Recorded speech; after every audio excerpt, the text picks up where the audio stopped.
in the forest. On est la forêt et tout et tout.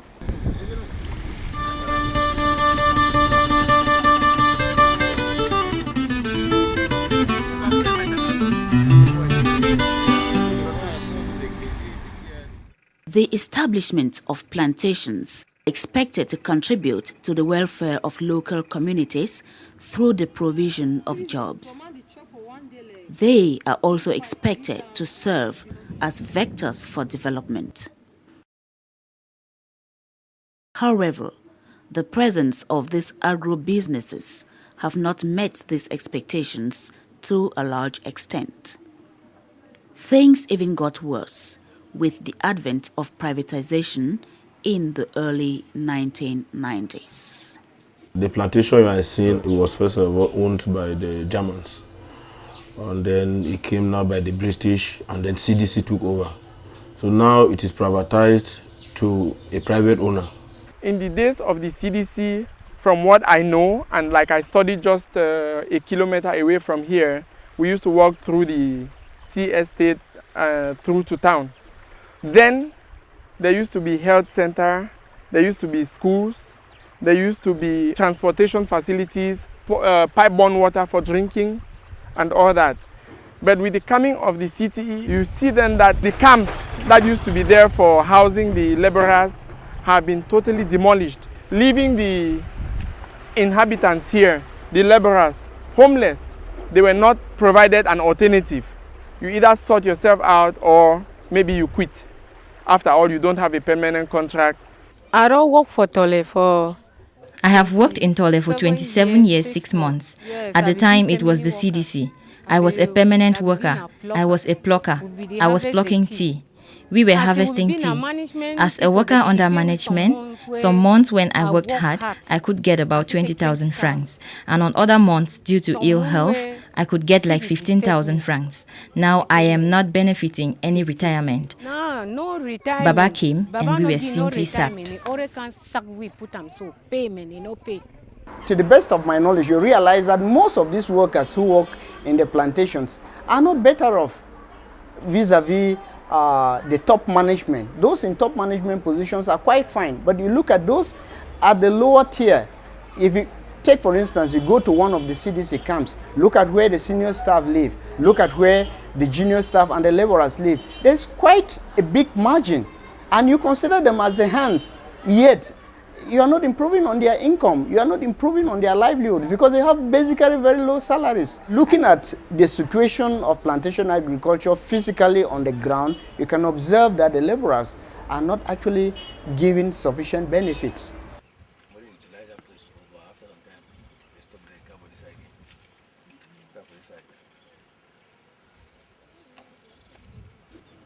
Land occupation by agro-industrial establishments confines the local populace to small portions which they use for all their needs. Therefore, environmental concerns, especially within the plantations, are found to be serious issues. With the stream that is running through the tea downwards, you see then that the waste management is just no good situation for them. They blend nylon papers and organic, inorganic waste put together, and with also the chemical input into the tea is contaminating the water that is running through to a nearby medical center which is owned by the Catholics. So it is the Catholics who are even concerned with ensuring the health of those who are working in the plantations, when I think it should be the management of the plantations that should be very concerned with the well-being of the laborers. We realize that waste management is a huge problem in our municipalities, most especially wastewater management. And if you get to the CDC, how do they dispose of their waste from the oil mills? If you get to where they do rubber processing, how do they dispose of the waste from the rubber saps? And a host of other environmental issues with regards to waste management. Land has always been an object of power, and in recent times, it has become an element of covetousness. Consequently, one observes a mad rush and the voracious occupation of land by rich elites.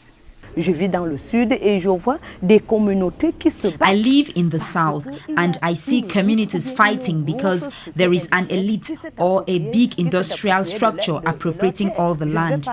I won't go far.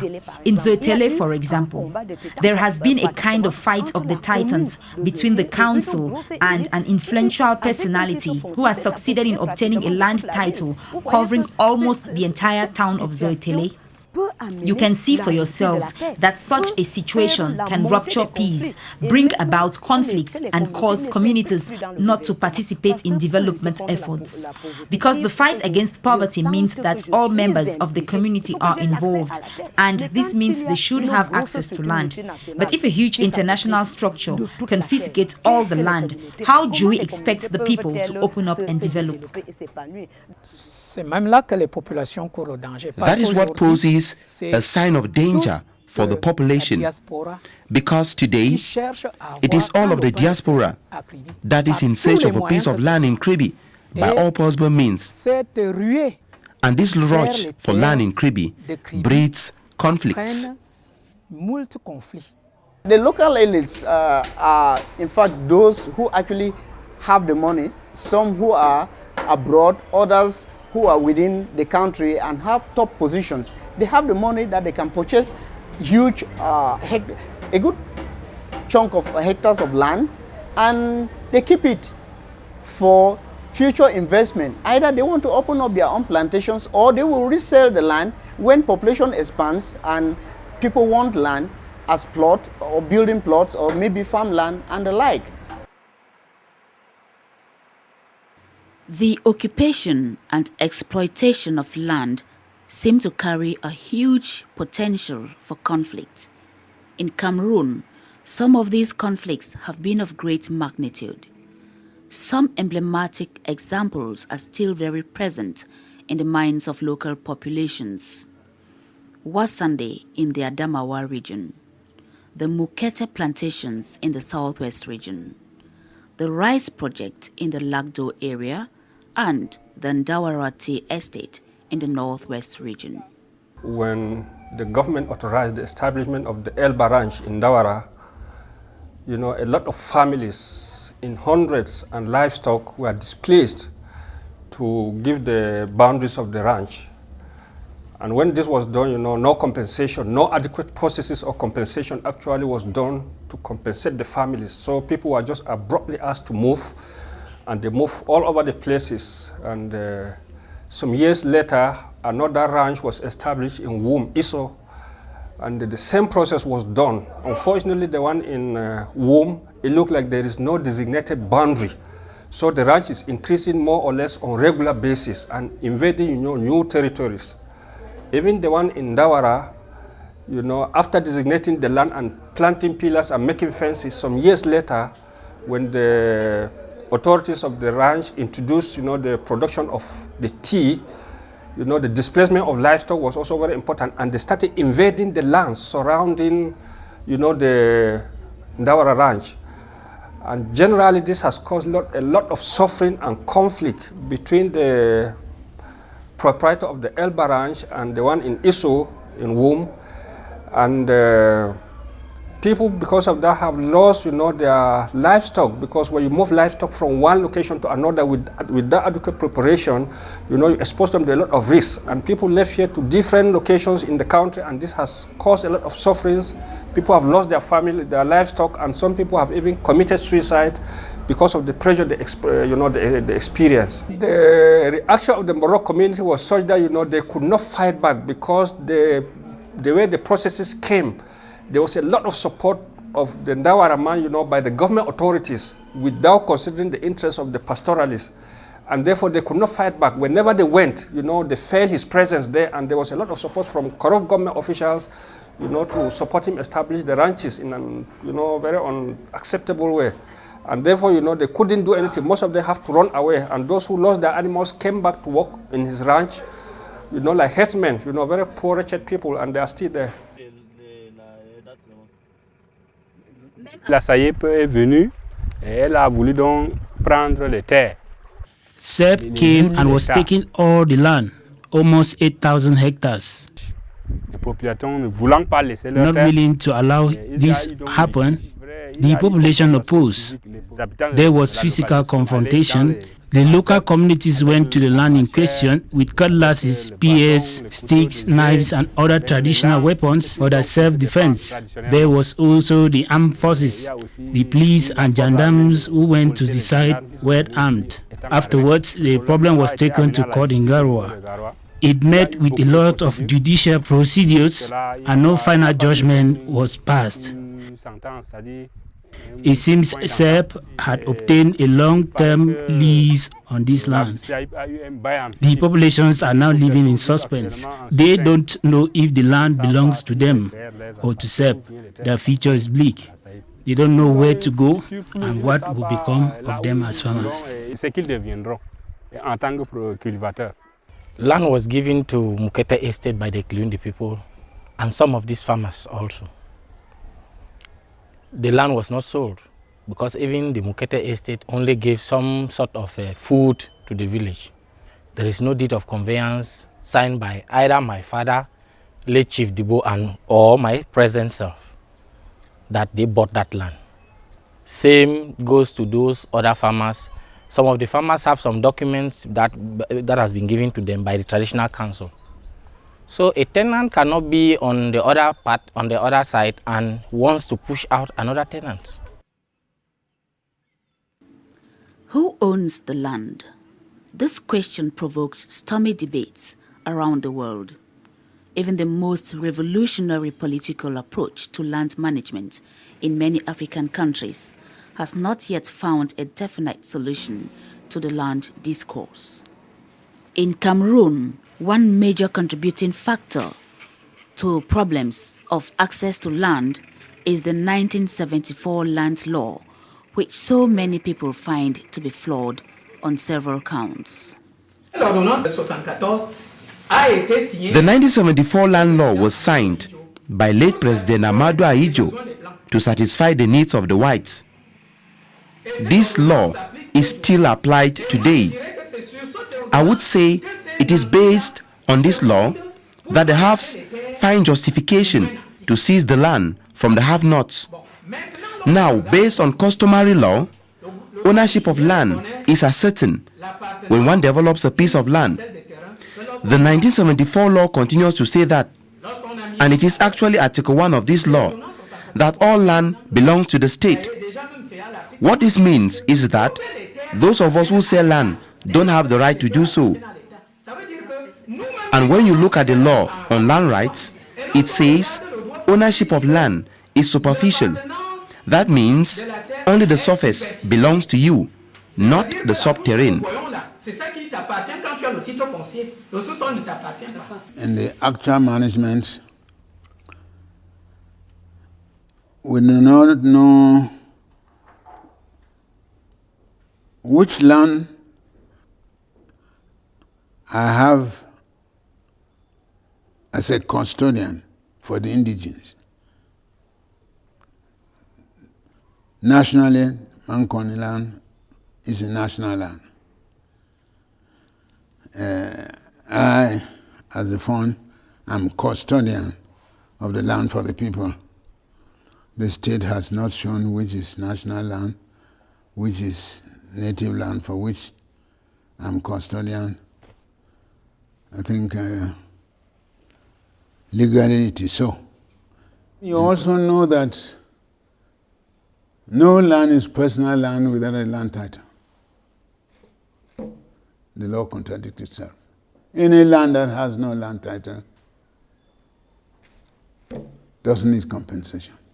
If you have to buy an hectare of land in Kuma here, you need to first of all give traditional rights, pay monies in the council. You keep on, then not even to talk about going to plant pillars there. To plant pillars, you will hear they will give you wonderful charges that you may never be able to meet up with. Many people have started planting of pillars and they have abandoned it on the road and they have no certificate, they have nothing, the land is there.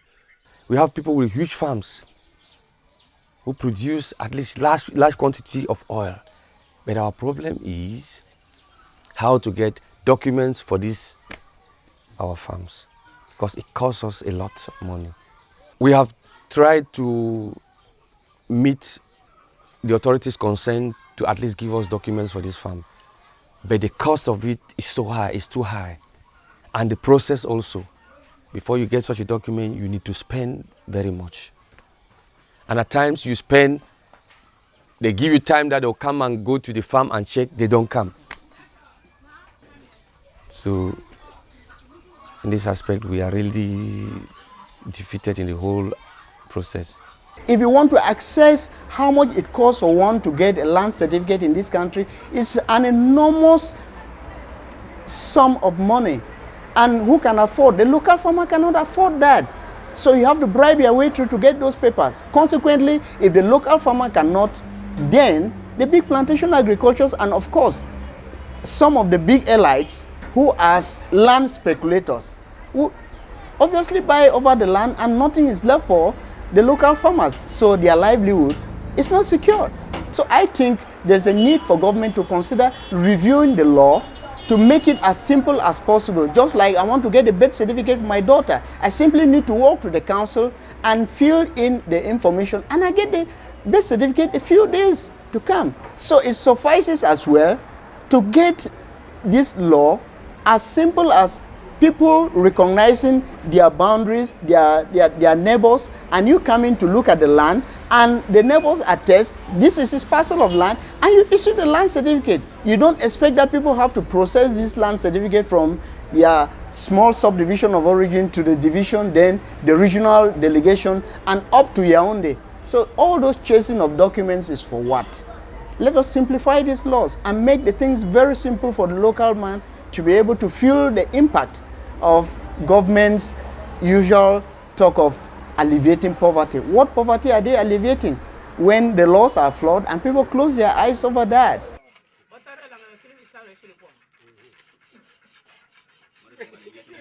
The people of Africa have a particular and special attachment to their immediate environment, which to them constitutes their entire cosmogony.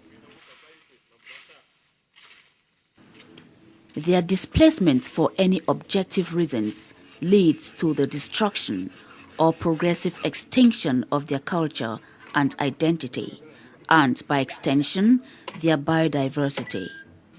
Some communities targeted by development projects are already feeling the impact of their future exodus. We depend on the sea for livelihood. We have close ties with the spirits of the sea. We have, let's say, widowhood rights. After the 9th day, you should bathe with seawater to take off all impurities. We also have a poison which we call moku. To vomit this out, we use seawater with the help of the mami water. So, if I am displaced from here, I, who had the spirit of the mami water in me, even if I am 1,000 kilometers away, I must do everything to meet my mami water. But it will not be the same as when I am by the sea. I may even face a lot of problems because of this. That is why we insist that we should not be displaced far from here.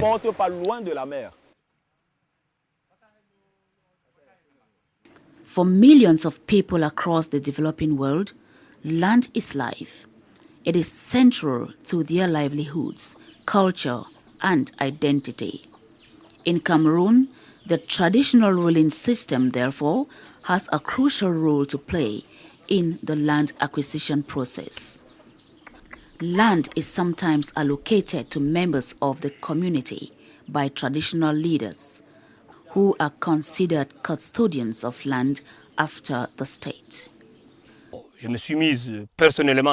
I got involved in farming.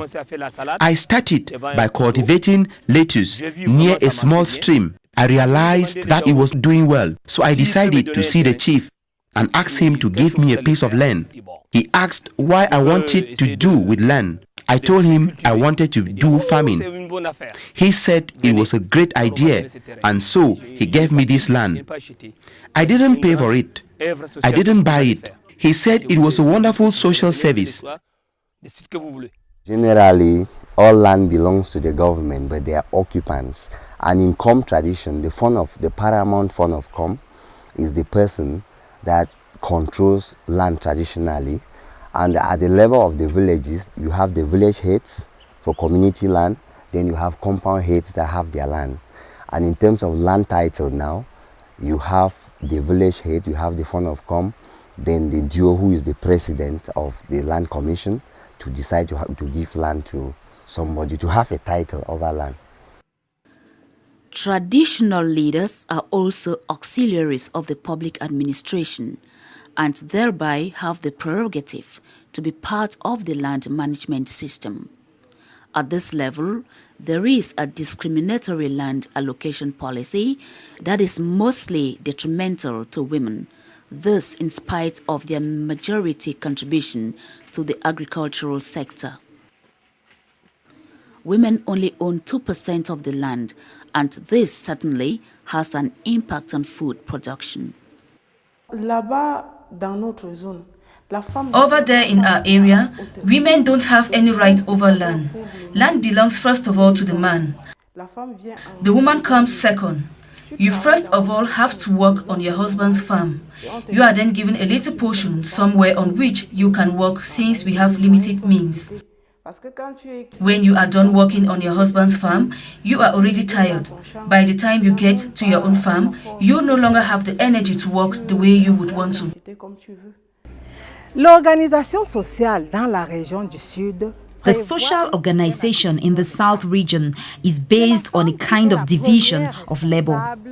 The woman is in charge of farming for subsistence.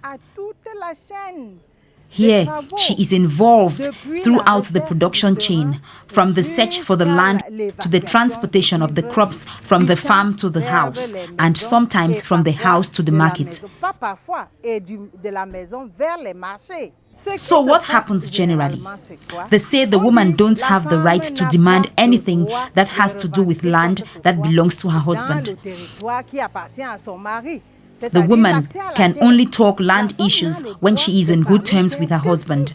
If there is conflict between the two, the woman is simply ejected from her plantations and all that she has invested there. There is a common expression, did you bring land from your family? Qu'est-ce qu'elle a ramené? Est-ce que tu as ramené la terre de chez toi? World population is expected to reach 10 billion by the year 2050, and most African countries are still experiencing high birth rates. According to experts, the African continent shall soon record 1 billion people. All of these people expect to have access to the basic needs of life, and food ranks among the top priority. The majority of countries affected by hunger are in Africa. A significant proportion of their population is living below the poverty line of less than $1 a day. To lessen the weight of this burden, Africa needs to continue exploiting what Mother Nature has given her in abundance, that is, the land. It therefore goes without saying that there is need for a land management system which guarantees the basic right to food. In the face of this, the African civil society, under the umbrella of the Right to Food Network, has undertaken to draw the attention of land users on the continent on the different dangers of poor land management that could lead to food insecurity. One of the main things that civil society has to do is to point out cases of violation. And these cases of violation actually could be brought in front of the government, and government should be able to act to prevent violations from occurring. Les communautés doivent se structurer. Communities have to be structured. Their actions with regard to food security and access to land should be long-lasting. alimentaire. L'autre défi qu'il faut relever ici, c'est le défi de la gouvernance. Another challenge is that of governance. Communities should be involved in the entire process concerning access to land and the right to food, because I think I have to be part of the decision-making exercise in order to buy the idea. Parce que quand on décide pour soi, quand on décide à ma place, ça ne peut pas être pour. Il faut que je sois. Communities should have access to information because we realize that villagers are not aware of legal frameworks, of existing regulations concerning the right to food and access to land. Les paysans ne sont pas informés sur les cadres juridiques, sur la réglementation qui existe en matière de droit à l'alimentation et de. When one is not informed, one cannot act pertinently. On ne peut pas de manière pertinente agir. Comment est-il possible qu'on puisse réussir une agriculture? Is it possible to succeed in agriculture without women? Si la femme, if women's specific concerns are not taken into consideration, if she is not given the necessary technical support, she will not be able to contribute effectively to food security in Cameroon. Soit retrouvée au Cameroun. Nous disons qu'il faut un peu plus d'intérêt. We said there is need for greater interest in the problems faced by rural women. She should be given a voice. The bottom line is that these women are not given a chance to express themselves.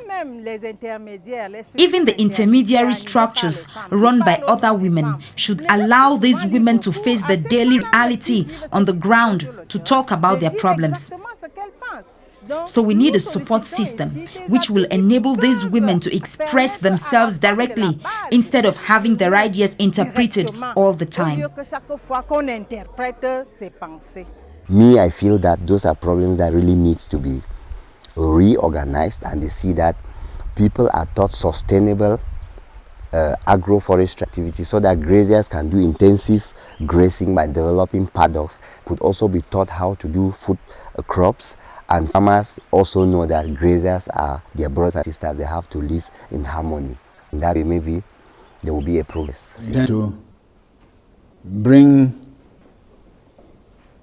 a plan in the rural sector. We should set aside a piece of land only for farming.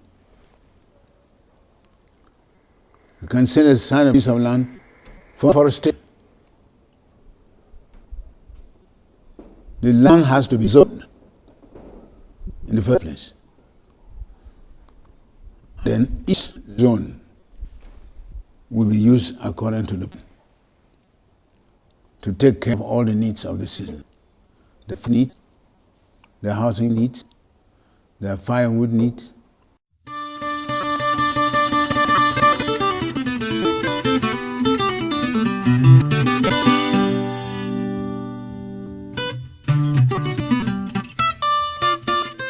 I think those who negotiate contracts with the investors should inform us seeking or like to participate in such projects. Our points of view of villagers and farmers should be sought. If we are asked from start, prevent them from, but we will agree on a certain number of aspects. However, while they are with us, they should also understand that we have our needs. We need to produce by ourselves, or we can how to work side by side with them and get everything. If you look at some of the conventions signed, they talk of 99 years. What is 99 years? It tells you that how many generations will be losing their land. And after 9 years, are they going to renew the convention? Even if it's not renewed, the land, the biodiversity, and everything is gone. The livelihood of the people is not secured. So there is need for the society to look at the rice food, to look at reviewing the land laws, looking at smallholders, looking at how with the plantation agriculture, it should be condition. All right. Il faut organiser les populations. There is need to organize the communities in order to sensitize them on existing law, bring them together so that they can have land and develop it. Also, the society is called upon to take action in this regard because we know that they have the capacity to assist the communities when they are facing difficulties in various domains and levels. I think the management of the pastoral resources is an issue because there's a lot of competition and there are a lot of people, who depend on the pastoral resources. You have farmers, you have fishers, you have pastoralists, and a lot of other categories for resources. And this has created a lot of problems between different categories, farmers, graziers, between graziers, fishermen, farmers, fishermen, and graziers. So, the sustainable use of the pastoral resources is really an issue. And this generated a lot of and a fast depletion of the pastoral resources, which is really a threat, not only to the immediate beneficiaries, but to the entire nation. And our approach is that I think we need to encourage some kind of dialogue, sustainable use of these resources, and that's what we have been working on with our other partners. Land is one of those that one can have in the ocean purchase, because the land which lies within communities that appreciate the future. This land is very different in terms of its diverse uses.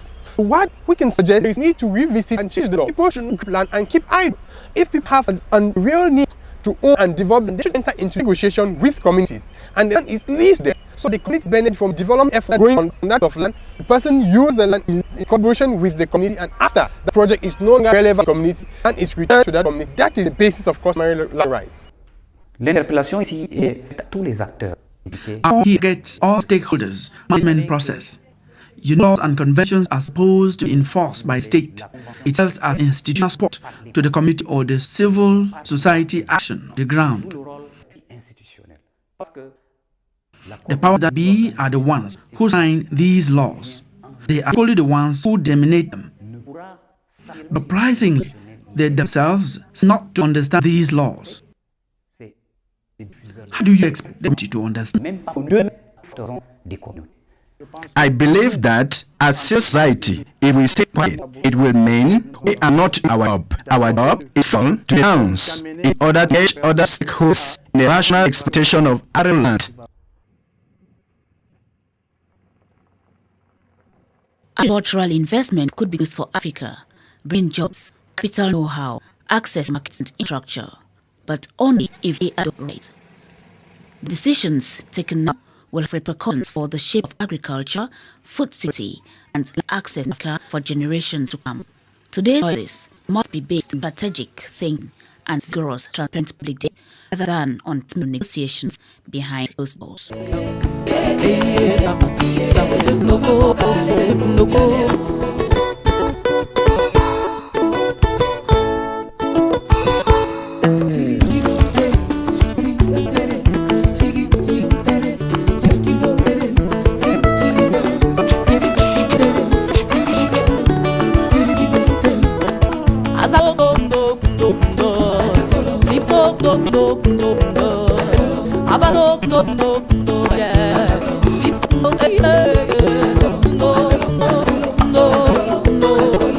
Oh